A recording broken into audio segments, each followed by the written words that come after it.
So we left off with Israel fleeing Egypt, and they're at the Red Sea. And when they get there, there's no natural solution. They got, like I said, got water on one side. They actually, I think it says mountains to the north, and you got the Pharaoh's army coming in, pressing you. There's nowhere to go.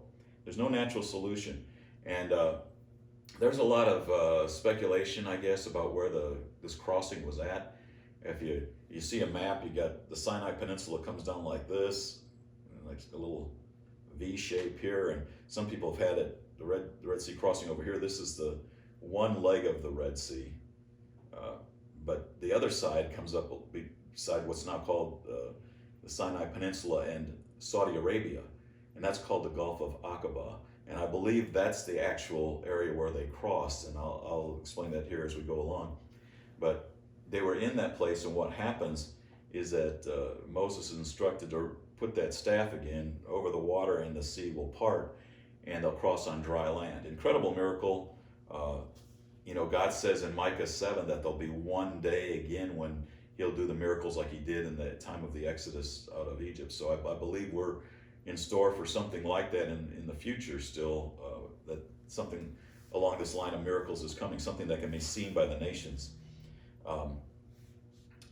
So one of the reasons I believe he was crossing there into over the Gulf of Aqaba into what's now Saudi Arabia, there's a couple of reasons, but that area that they would cross into and then migrate into from there is Midian, where Moses lived for 40 years. It's the area that he knew. He'd lived in that wilderness area for 40 years after he left Egypt when he killed the Egyptian.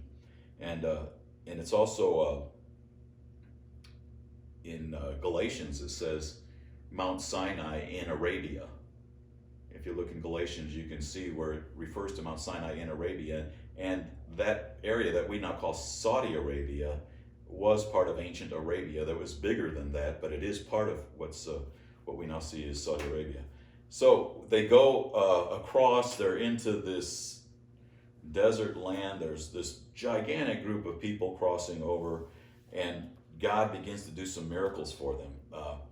Miracles of manna and water that happen. And these are really important because, once again, there's references in the New Testament, and we've got to understand when Jesus calls himself the bread from heaven, manna was called the bread from heaven.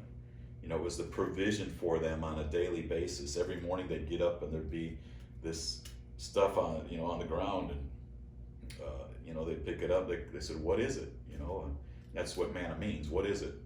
It was the what is it. They picked up what is it, and they gathered for 6 days, and on the 6th day they were to gather enough for 2 days because they weren't supposed to gather anything on the Sabbath.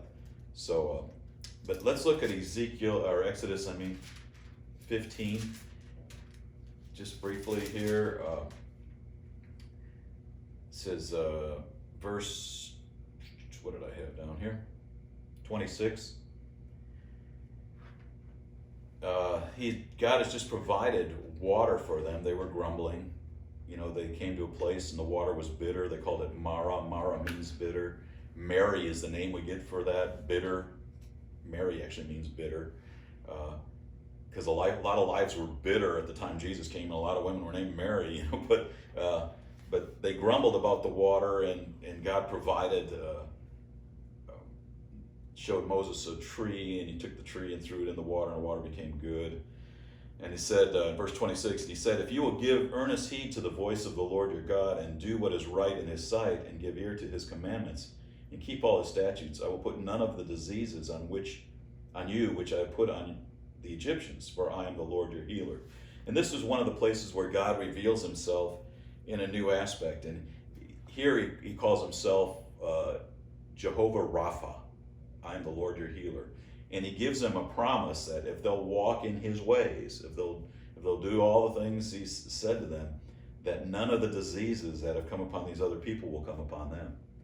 And he will reveal himself to them as Jehovah Rapha, the Lord your healer. And so he's provided them with water. He reveals that he wants to be an ongoing source of health to these people as they wander in this time, as they're heading to their promised land. And And then we look at the manna that's provided in chapter 16. It says, "Then the Lord said to Moses, Behold, I will rain bread from heaven for you, and the people shall go out and gather a day's portion every day, that I may test them whether or not they will walk in my instruction." Well, that's interesting, because in verse 5 it says, "And it will come about on the sixth day, when they prepare what they bring in, it will be twice as much as they gather daily." And so what he's talking about, the manna is coming, the daily provision, but then he says, "So that I may test them." It's interesting. He says, and what his instruction is on that sixth day, you gather twice as much. You don't gather anything on the seventh day, because the seventh day is called the Sabbath, and it's a day of rest. And so, but what happens is the first week comes along, people are out on the Sabbath gathering. I mean, he says it was a test of obedience. And we say, well, I wouldn't have done that, but you get in a crisis time, you think you're not going to have food. Or you're like Adam and Eve, you're in a crisis time, you're in the garden, and you're thinking, well, that apple looks good. You're thinking, I wouldn't have done that. But said, well, yeah, and the serpent said, hey, we'll just be like God. It's good for you. It looks good, tastes good, and we'll be like God. God wants us to be like him. Use all kinds of justifications. So in those times of testing, in those times of crisis, here they're thinking, well, if we don't get anything today, how will we survive? You got to gather food every day. God told them not to, and it'd be enough for the next day. And we've got to understand that in our day of crisis.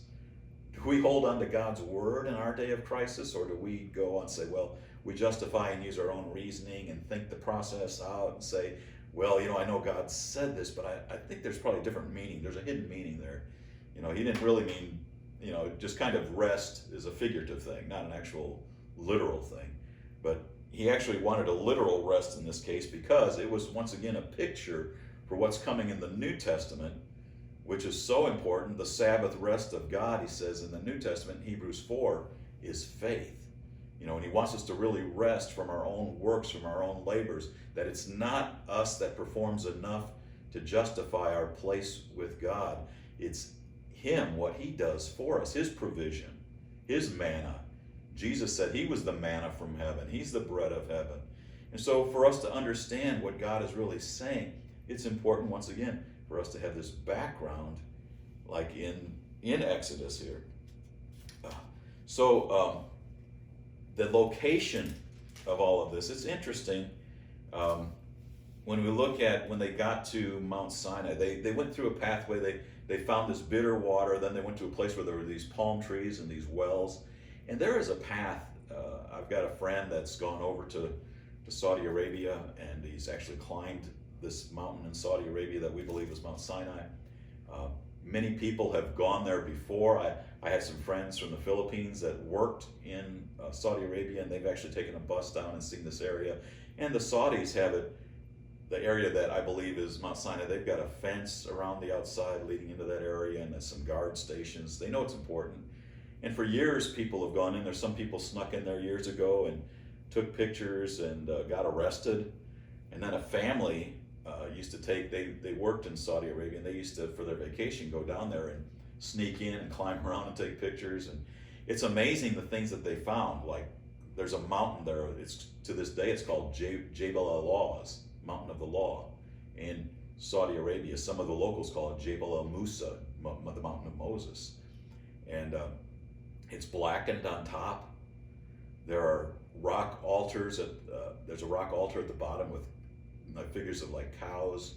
This is a sheep area, goat area. It's dry. There's not cows there, but there's cows carved into the rocks. There's rock piles set around the mountain, just like it explains in the book here in Exodus and in Numbers and all that. Deuteronomy explains the very setting there. There's a place where it talked about Moses doing sacrifices and water that comes down. You can see an old wadi, an area where water had come down the mountain, and a place of sacrifice. All the things are there. And then it talks about this one thing I'm just going to mention here at the end of this session. It says there was water that came from a rock. They were thirsty. And in Exodus 17:6, it says, "Behold, I will stand before you there on the rock at Horeb, and you shall strike the rock, and water will come out of it, that the people may drink." And Moses did so in the sight of the elders of Israel. There was a rock that all he had to refer to this as the rock of Horeb. Now, this must have been some outstanding rock. And it's interesting in these days, I encourage you to do some study on this. There are pictures of this gigantic rock near Mount Horeb, which is part of the Mount Sinai connection there, and it's split right in the middle, and you can see erosion out of this rock where water had run at some point down the hill. So we'll end with there, and we'll pick up next time on this.